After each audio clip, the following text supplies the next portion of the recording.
ഈത്തമരം കഥ പറയുകയാണ്. മരുഭൂമി പൊരിയുന്ന വെയിലത്ത് മൂർച്ചയേറിയ മഴുവുമേന്തി അയാൾ നടന്നെടുക്കുന്നത് ഞാനൊരു ഞെട്ടലോടെ കണ്ടു. ദാഹിച്ചു വലയുന്ന ജീവജാലങ്ങൾ. മദീനയിലെ ചൂടിനുമുണ്ടൊരു സുഖം. അതെനിക്ക് ഇഷ്ടമാണ്. എത്രയും സഹിക്കാം. ഒരീത്തപ്പനയായ എനിക്ക് മുത്തുനബിയുടെ നഗരിയിൽ പിറക്കാനും കിളിർക്കാനുമൊക്കെ ഭാഗ്യം ലഭിച്ചല്ലോ. അത് മതി. റബ്ബിന് സ്തുതി. ഇടക്ക് അവിടുത്തെ സൗരഭ്യവും വഹിച്ചെത്തുന്ന മന്ദമാരുതന് എന്തൊരു കുളിർമയാണ്. അത് കാതിലോതുന്ന കിന്നാരങ്ങൾ. കാതരമായ ഹൃദയത്തോടെ ഞാനതിന് കാതോർക്കും. മുഴുവൻ സ്വകാര്യവും പറയാൻ നിൽക്കാതെ അത് ഓടിപ്പോകും. കന്യകയായ കാമുകിയുടെ ലജ്ജയാണതിന്. വ്രീളാവിഷയായ പെണ്ണിൻ്റെ നാണമാണതിന്. ഇടക്ക് അവിടുന്നൊന്ന് കാറ്റ് കൊള്ളാൻ വരും ഈ തോട്ടത്തിൽ. ആ മൃദുല കോമള മുഖത്തു നിന്ന് കണ്ണെടുക്കാൻ തോന്നില്ല. ആ നറുമണം മനസ്സിൽ നിന്ന് മായുന്നേയില്ല. കാലുകളുണ്ടായിരുന്നെങ്കിൽ ആ സൗധത്തിലേക്ക് ഓടാമായിരുന്നു. അവിടുത്തെ കാണുന്നിടത്തേക്ക് മാറി നിൽക്കുകയെങ്കിലും ചെയ്യാമായിരുന്നു. എന്തു ചെയ്യാൻ? മരജന്മമായി പോയില്ലേ. സദാ ആ സാമീപ്യമെങ്കിലും നൽകണേ എന്നാണ് നാഥനോട് കേഴുന്നത്. റബ്ബ് സ്വീകരിക്കുമോ ആവോ. എല്ലാം അവസാനിക്കുകയാണെന്ന് തോന്നുന്നു. ഭൂമിയിൽ തൻ്റെ അവധി എത്തിയെന്നാണ് തോന്നുന്നത്. മൂപ്പുള്ള മരമാണ് ആ മരം വെട്ടുകാരൻ പരിശോധിക്കുന്നത്. സ്വർണ്ണവർണ്ണ പഴങ്ങളുമായി നിൽക്കുന്ന ഈത്തമരങ്ങൾ കണ്ടില്ലെന്ന് നടിക്കുന്നു. ഈ മനുഷ്യരങ്ങനെയാണ്. ആവശ്യമില്ലാത്തതൊന്നും അവർക്ക് കണ്ണെടുത്താൽ കണ്ടൂടാ. ഉപകാരം കഴിഞ്ഞാൽ വലിച്ചെറിയുകയും ചെയ്യും. എനിക്ക് വയസ്സായി. ചെറുപ്പക്കാരെ പോലെ ഇനി കുലക്കാനാവില്ലല്ലോ. ആവുന്ന കാലത്ത് എൻ്റെ ചുറ്റും സേവകരായിരുന്നു സദാസമയവും. അവർ ആവേശത്തോടെ വെള്ളം തേവി നനക്കും. ആശംസാ വചനങ്ങൾ ഉതിർക്കും. പരിചരിക്കും. ആ നല്ല കാലമെല്ലാം പോയല്ലോ. ഇന്നവർക്കാർക്കും തന്നെ വേണ്ട. പൊന്മുട്ടയിടുന്ന താറാവിനെ കൊന്ന ആർത്തിയല്ലേ ഈ മനുഷ്യന്. അവനെ പറഞ്ഞിട്ട് കാര്യമില്ല. സൃഷ്ടിപ്പ് തന്നെ അങ്ങനെയാണല്ലോ. അയ്യോ, അയാൾ എന്നെ തന്നെയാണല്ലോ സൂക്ഷിച്ചു നോക്കുന്നത്. ഇനി രക്ഷയില്ല. ഞാൻ നോട്ടപ്പുള്ളിയായി കഴിഞ്ഞു. തീർന്നു.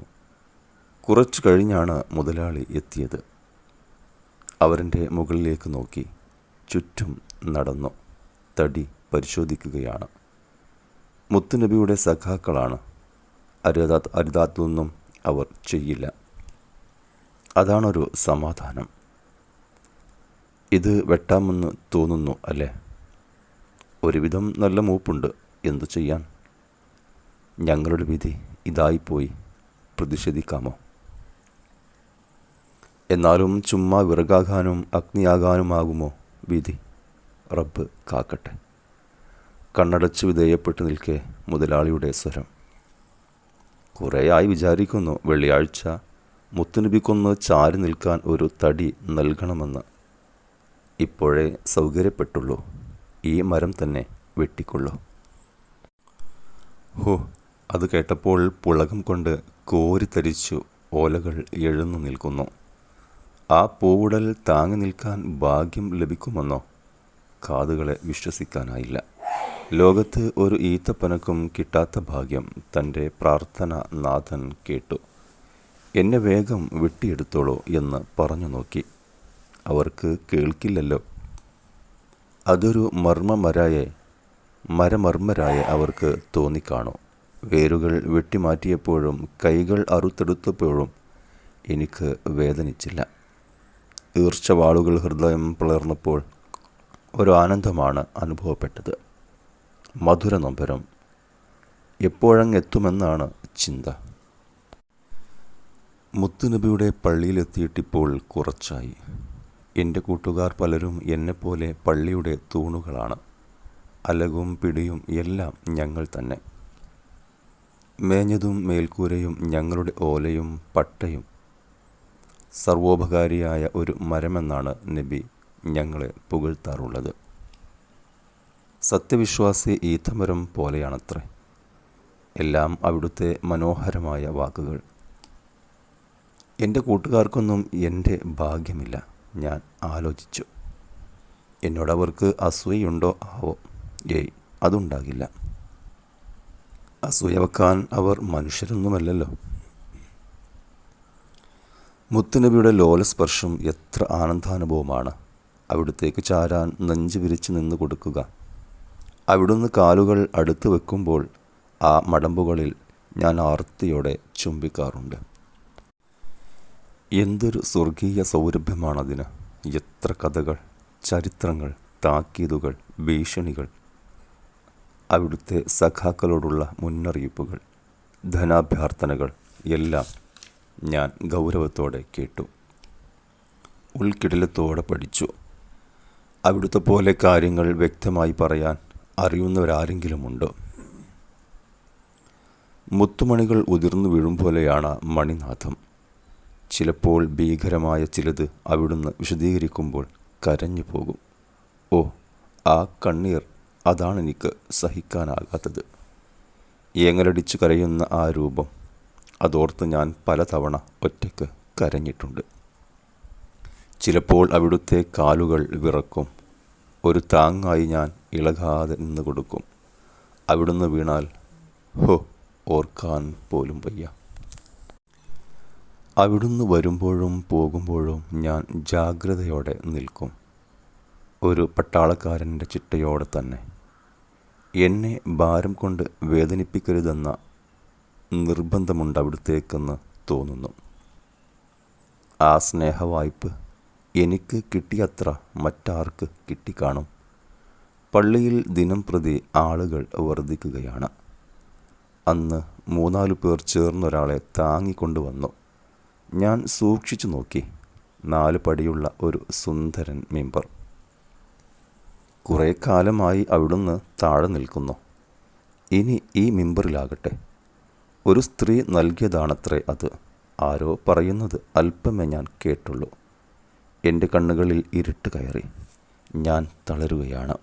ഭൂമിയിലേക്ക് ആണ്ടു പോവുകയാണ്. ദാക്ഷിണ്യമില്ലാതെയാണവർ എന്നെ തള്ളി മാറ്റിയത്. നാളെ വെള്ളിയാഴ്ചയാണല്ലോ. ഇത്ര കാലവും ഞാൻ ചെയ്ത സേവനം. തമ്പുരാനെ, ഈ ഈത്തമരത്തിൻ്റെ ഹൃദയവേദന അറിയാൻ ആരുമില്ലേ? മനുഷ്യനെ പോലെ ഹൃദയശൂന്യനാണോ ഞാനും?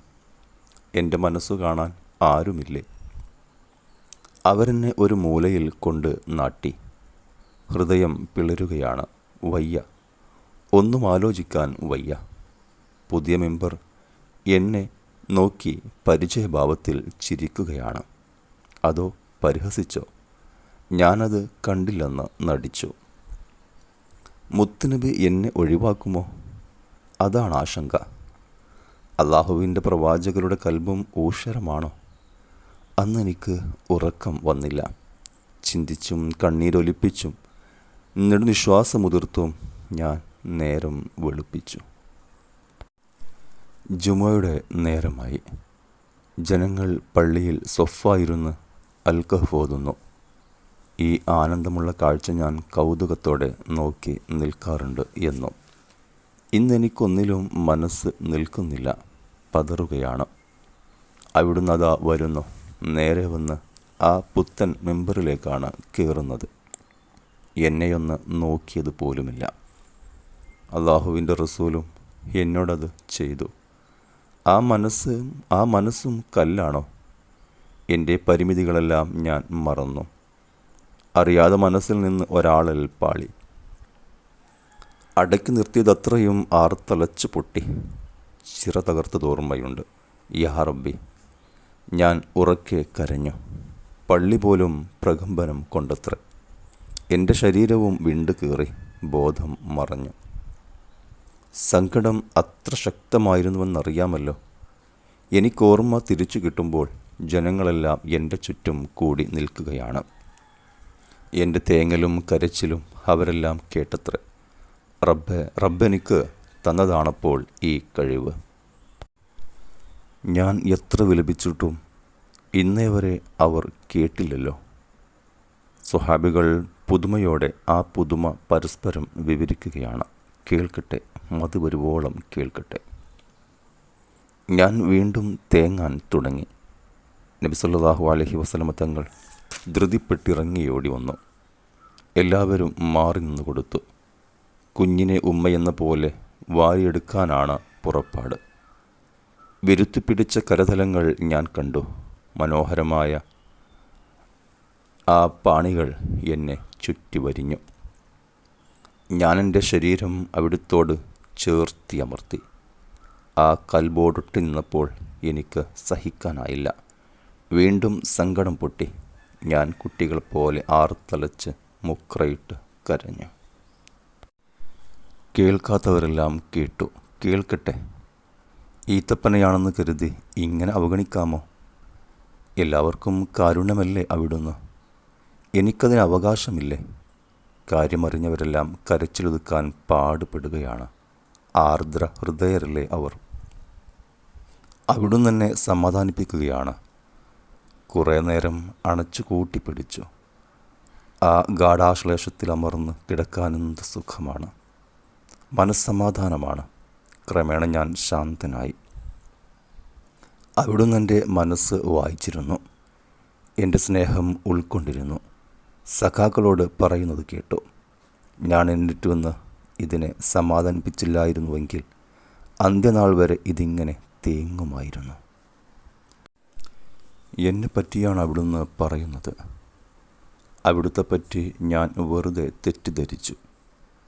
വിചാരിച്ചതെല്ലാം തകർന്നു പോയി. റബ്ബെനിക്ക് മാപ്പ് നൽകട്ടെ. അവിടുന്ന് എന്നോട് സ്വകാര്യം ചോദിക്കുകയാണ്, നിനക്ക് ആഗ്രഹമുണ്ടോ ആ തോട്ടത്തിലേക്ക് മടങ്ങിപ്പോകാൻ? അവിടെ തന്നെ കൊണ്ടുപോയി കുഴിച്ചിടാം. നിനക്ക് ശിഖരങ്ങൾ മുളക്കും. നിന്റെ പരമ്പര അന്ത്യനാൾ വരെ നിലനിൽക്കും. മാധുര്യം തുളുമ്പുന്ന സമൃദ്ധമായ കായ്ഫലങ്ങൾ കൊണ്ടു ഞാൻ നിന്നെ അനുഗ്രഹിക്കാം. അല്ലെങ്കിൽ സ്വർഗത്തിൽ എൻ്റെ ചാര നിന്നെ ഞാൻ നട്ടുവളർത്താം. അല്ലാഹുവിൻ്റെ ഇഷ്ടദാസർക്ക് നിന്റെ മധു നുകരാമല്ലോ. നിന്റെ ഇഷ്ടം എന്തു പറയുന്നു? അവിടുന്ന് എൻ്റെ മറുപടി കേൾക്കാൻ കുനിഞ്ഞു നിന്ന് ചെവി താഴ്ത്തി. ആ വിനയമാണ് കാണേണ്ടത്. നാം അതിനെന്ത് പകരം നൽകും ഈ സ്നേഹമല്ലാതെ? അവർക്ക് കേൾക്കാൻ തക്ക പാകത്തിൽ വായും നാക്കും സംസാരശേഷിയും ഭാഷയുമെല്ലാം സർവാധിനാഥൻ എനിക്ക് വരദാനമായി തന്നത് ഞാൻ അവിടുത്തെ ഇങ്ങനെ സ്നേഹിച്ചത് കൊണ്ടാണെന്ന് എനിക്കുറപ്പുണ്ട്. അവിടുത്തേക്കാൾ ശബ്ദമുയർത്താൻ പാടില്ലല്ലോ. ഞാനും മെല്ലെ മൊഴിഞ്ഞു, എനിക്ക് സ്വർഗം മതി. അവിടുത്തെ ചാരത്ത് ആ നിതാന്ത സാമീപ്യമാണ് എനിക്ക് വേണ്ടത്. അവിടുത്തെ പ്രതികരണം ഇങ്ങനെയായിരുന്നു, നന്നായി, നശ്വരമായത് വിട്ട് അനശ്വരമായത് നീ തിരഞ്ഞെടുത്തുവല്ലോ. മേൽ പറഞ്ഞതെല്ലാം ഞാൻ അറിയാതെ പുറത്തേക്ക് തുളുമ്പുകയായിരുന്നു. അതിനാൽ സഖാക്കളെല്ലാം അത് കേട്ടു. എത്ര പേരാണ് പിൽക്കാലത്ത് ഈ സംഭവത്തിൻ്റെ പ്രചാരകരായതെന്നോ. അവിടുന്ന് ആ മെമ്പറിന് ചുവട്ടിൽ തന്നെ എന്നെ കുഴിച്ചിടാനുള്ള ഒരുക്കങ്ങൾ ചെയ്തു. പുഞ്ചിരി തൂകി എല്ലാം കണ്ട് ഞാൻ വെറുതെ കിടന്നു.